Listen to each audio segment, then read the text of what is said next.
Capítulo 2. El mago del poder.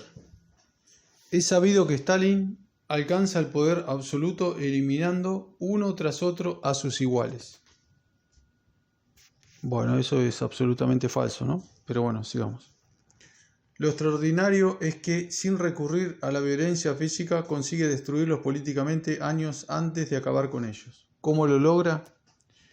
Prodiga por etapas las excelsas virtudes que le adornan.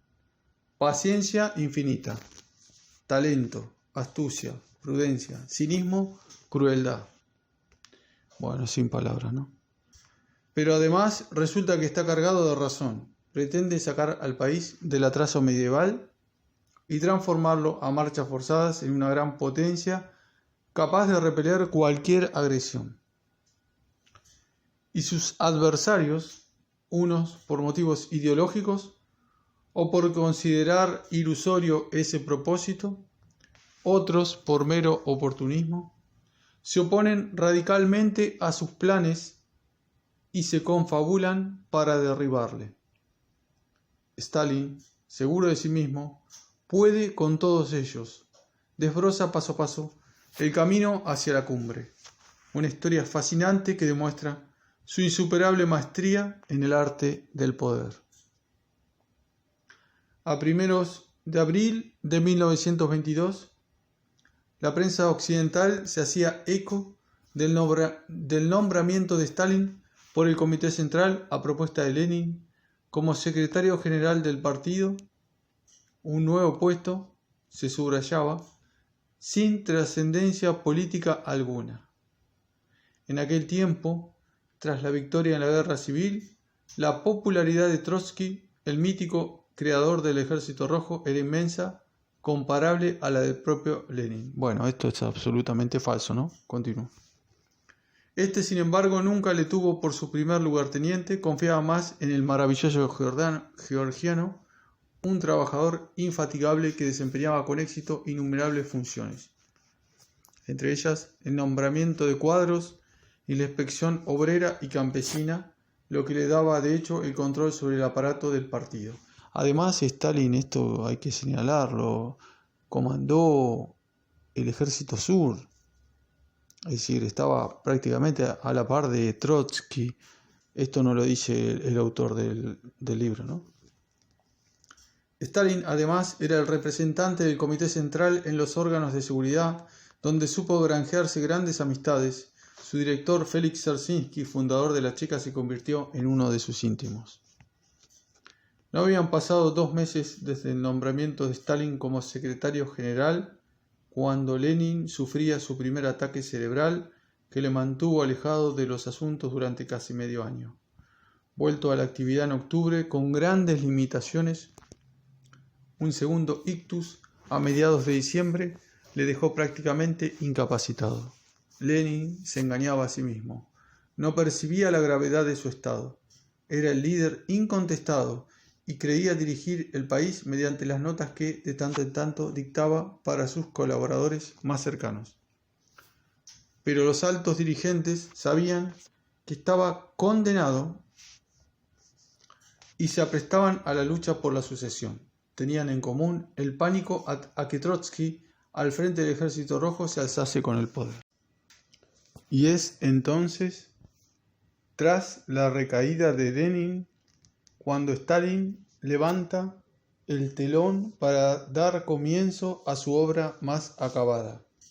Una impresionante tragedia en 4 actos que abarca 15 largos años, 1923 a 1938, en la que oficia de director, escenógrafo, tramoyista, incluso de actor en un papel idéntico al que su admirado Shakespeare solía interpretar en Hamlet, el de espectro, pero a escala universal.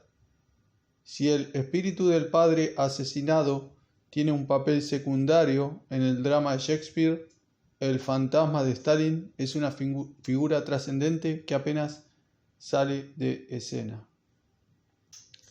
Es una visión pavorosa que aparece sobre todo en el último acto de la tragedia, el tiempo de las purgas. En el duerme vela de cuantos viven estremecidos de espanto en la atroz vigilia de quienes se saben condenados.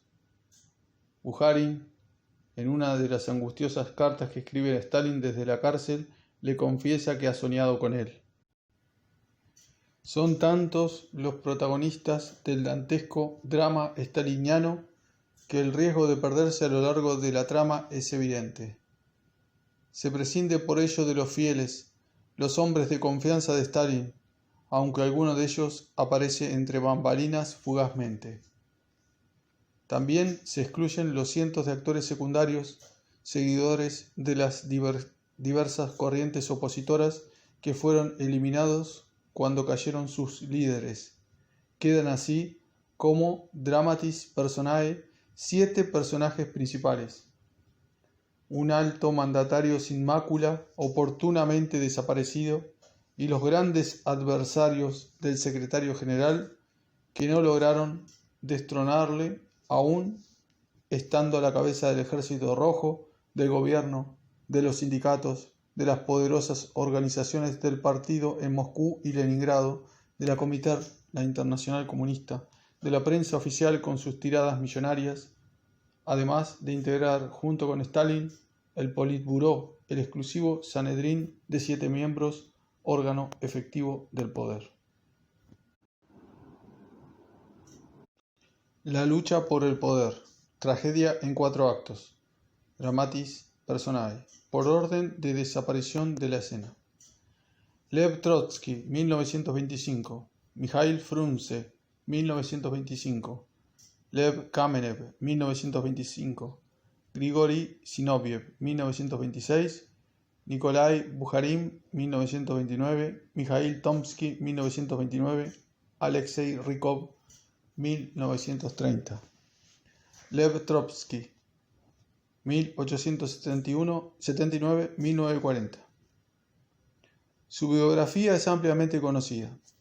En 1905, con tan solo 24 años, es elegido presidente del Soviet de Petrogrado, arrestado y deportado en 1906, logra escapar antes de llegar a su destino. Se traslada a Viena, en donde ha de salir en 1914 al estallar la Primera Guerra Mundial. Vive primero en Zúrich y enseguida se instala en París, hasta que el gobierno decreta su expulsión de Francia. Se niega a acatar la orden y la gendarmería le conduce a la frontera española. En Madrid es detenido y pasa algunos días en la cárcel. Se le autoriza a trasladarse a Norteamérica y desembarca en Nueva York en enero de 1917. Unas semanas después, tras la Revolución de Febrero, intenta regresar a Rusia, pero es encarcelado al pasar por Canadá durante más de un mes y solo llega a Petrogrado a primeros de mayo. Se une inmediatamente a Lenin, de quien ha sido adversario largo tiempo, y dirige la insurrección armada a la cabeza del Comité Militar Revolucionario. Ilustrado, cautivador, el más brillante escritor y orador bolchevique, Trotsky se caracteriza por su ceguera política, su soberbia intelectual y su honestidad a toda prueba. En su gran historia de la Revolución Rusa reconoce que sin Lenin él no habría podido organizar la insurrección y que en cambio si el propio Trotsky hubiera faltado, Lenin se habría bastado para llevarla a buen fin. Creador del Ejército Rojo, recorre miles de kilómetros en su legendario tren blindado durante la Guerra Civil y como si gozase del don de la ubicuidad, derrota tanto a los ejércitos zaristas, los guardias blancos, como a las fuerzas extranjeras que invaden Rusia con el propósito de liquidar el poder soviético.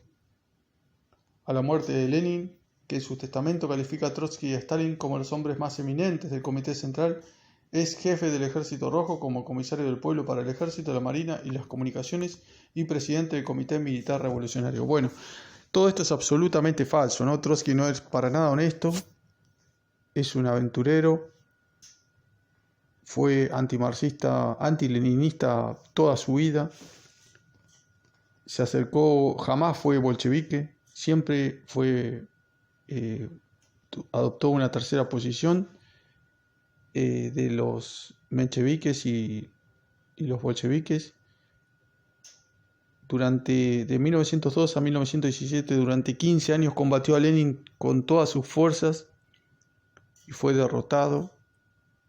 Todo lo contrario a Stalin, que fue siempre fiel seguidor de Lenin, compañero de ruta, compañero del partido y leninista a ultranza porque era marxista, ¿no?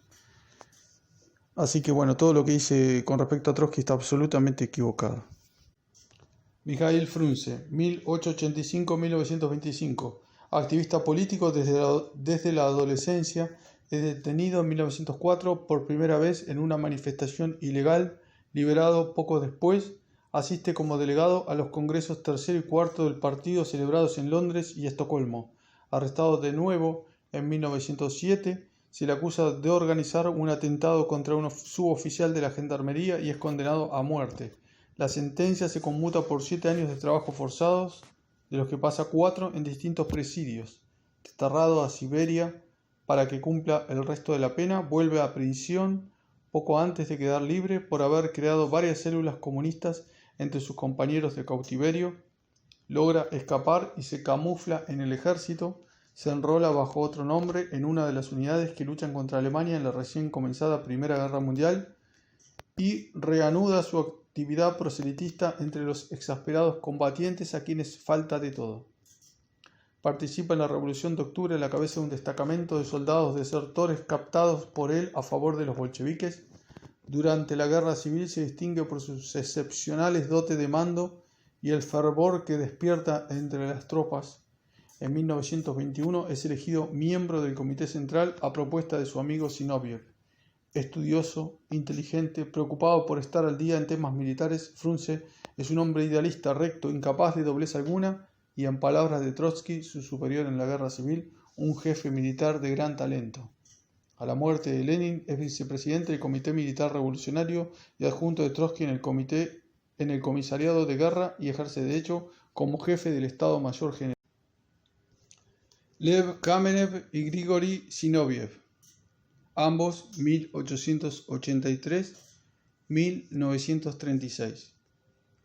Desde la Revolución y hasta su muerte, sus nombres van siempre unidos por formar un tándem indisoluble en la acción política. La personalidad del primero, modesto, reflexivo, sensato, clemente, se complementa con la del segundo, vanidoso, exaltado, contumaz, vengativo. Mientras que Kamenev es un bon vivant afable, querido por todos, Zinoviev, bajo su apariencia espartana, resulta odioso, según todos los testimonios. Su falta de escrúpulos es proverbial. Angélica Balabanov, la gran activista bolchevique, secretaria de la Internacional Comunista, dice en sus memorias: mi vida de rebelde.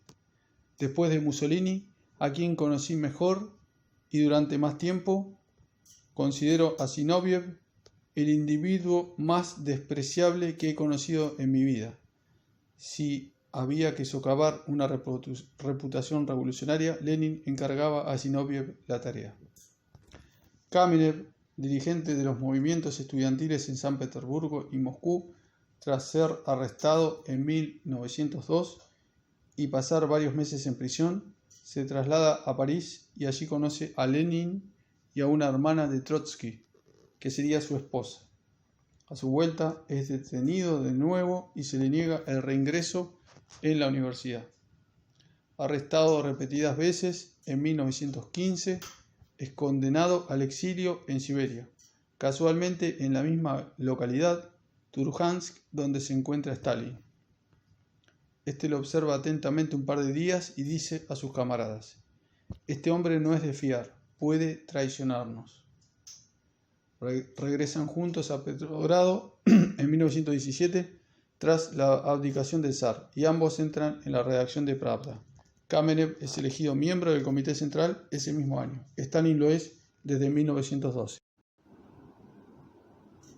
Zinoviev, por su parte, conoce a Lenin en Suiza en 1903 y es miembro del Comité Central desde 1907. Al año siguiente es detenido en Petrogrado y cae enfermo en la cárcel. Liberado poco después, se traslada a Suiza y no regresa a Rusia hasta hacerlo con Lenin en el legendario vagón blindado en abril de 1917. De hecho, Kamenev y Zinoviev figuran entre los más próximos colaboradores de Lenin, uno en el interior de Rusia, otro a su lado. Pero en octubre de 1917 ambos cometen un verdadero sacrilegio. El día 10, el Comité Central acuerda la inmediata sublevación armada con los únicos votos en contra de Kamenev y Zinoviev. Y estos, en carta publicada en Novaya Zhizn, el periódico de Gorky, condenan la proyectada insurrección como un acto desesperado. Lenin exige su exclusión del partido y Stalin, con su habilidad característica para ganarse a los tocados, se opone firmemente. Se toma su tiempo, casi 20 años, para asesinarles. Tras el triunfo de la revolución, Lenin no tiene mucho donde escoger a la hora de formar gobierno y los dos traidores continúan en el Comité Central y asumen importantes responsabilidades. No obstante, Lenin en su testamento no oculta su resquemor y afirma: recordaré solamente que el episodio de octubre de Kamenev y Zinoviev evidentemente no fue casual. A la muerte de Lenin, ambos son miembros del Politburó y dirigen, como presidentes de los soviets respectivos, las poderosas organizaciones del partido en Moscú y Petrogrado. Kamenev además es vicepresidente del gobierno y presidente del Consejo de Trabajo y Defensa, y Zinoviev es presidente ejecutivo de la Comintern, lo que le da un inmerecido prestigio internacional, según Paul Levy, el asno de renombre europeo.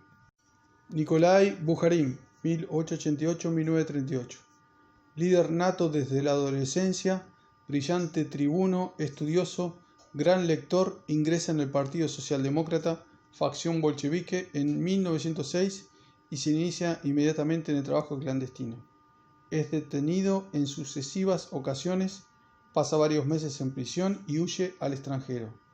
A fines de 1912 asiste a la conferencia del partido en Cracovia, donde conoce a Lenin y a Stalin. Se traslada con este a Viena, donde ambos permanecen más de un mes, y a petición de Lenin le guía en las bibliotecas.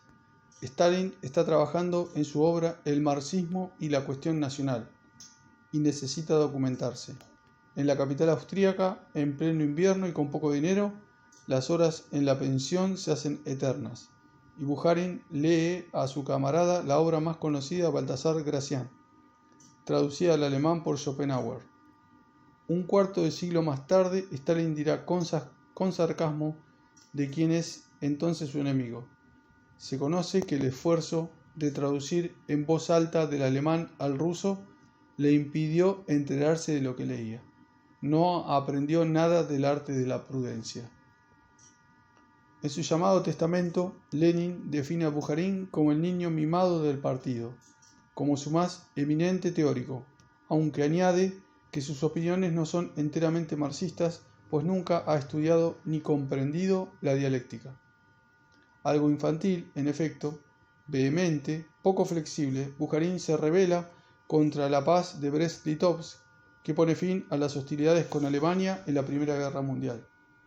No es capaz de comprender que la política claudicatoria de Lenin, que cede a Alemania prácticamente la mitad de la Rusia europea, es una acción inevitable tendente a salvar la revolución. Bukharin funda sobre la marcha con sus partidarios el periódico Comunist, y en su primer número expresa ardientemente su rechazo. La paz es la deshonra. Es tanta su cólera que llega a proponer la sustitución de Lenin a la cabeza del Estado. Y sin embargo, cuando Lenin queda incapacitado, Bukharin sigue siendo miembro del Politburó y secretario del Comité Ejecutivo de la Comintern, y dirige el diario Pravda, órgano del partido en el que escribe diariamente el editorial. Mikhail Tomsky, 1880-1936. Militante obrero, toda su carrera se desarrolla en el movimiento sindical.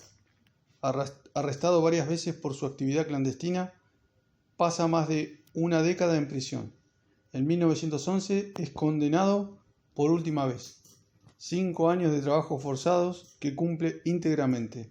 Al término de esa condena se le deporta a Siberia y allí le sorprende la Revolución de Febrero y la amnistía consiguiente. Antes de regresar a Moscú, lidera la banda de exconvictos que recorren la región para limpiarla de seguidores del régimen derribado. Tras el triunfo de la insurrección de octubre, es elegido presidente de los sindicatos de Moscú y dirige el periódico de la Central Sindical de Rusia. Un año después, es nombrado presidente de los sindicatos de todo el país, puesto que conserva durante más de 10 años. Goza de gran popularidad entre los obreros y en el 8º Congreso del Partido de 1919 es elegido miembro del Comité Central. 3 años después, en el Congreso que aprueba la creación de la Unión de Repúblicas Socialistas Soviéticas, asciende al Politburó, en el que permanece a la muerte de Lenin sin abandonar la dirección del inmenso aparato sindical. Alexei Rykov, 1881-1938, hijo de campesino, líder nato desde su juventud, su actividad clandestina es tan intensa que se le tiene por uno de los padres del bolchevismo en Rusia. Entre 1905 y 1917 permanece en prisión por sucesivas condenas durante casi 6 años y otros tantos deportado en Siberia, y en los cortos periodos de libertad él mismo reconoce no haber estado más de 2 meses en el mismo sitio. En una de esas escapadas aparece en Ginebra, donde se encuentra por primera vez con Lenin. Arremete contra este en el Congreso del Partido, celebrado en Londres en 1905, no soporta sus métodos dictatoriales. También se opone a las llamadas tesis de abril, expuestas por Lenin a su llegada a Petrogrado en abril de 1917, en las que rechaza radicalmente cualquier pacto con el gobierno burgués. No obstante, Lenin reconoce su valía como dirigente y, pese a no contarle en absoluto entre sus fieles, le nombra, tras el triunfo de la revolución, su adjunto y sustituto en el Consejo de Comisarios del Pueblo, que Rykov, de hecho, dirige desde que aquel queda incapacitado. También ejerce algún tiempo como comisario del Interior y preside el Consejo de Economía Nacional. Durante la Guerra Civil se ocupa además de los suministros al Ejército Rojo y a la Marina. Su eficacia como gestor es incuestionable y por ello, al morir Lenin, le sucede sin oposición alguna al frente del Consejo, el Sovnarkom, el gobierno. Su carrera es paralela a la de su amigo Tomsky. Es elegido miembro del Comité Central en el 8º Congreso 1919 y del Politburó en el 11º Congreso 1922.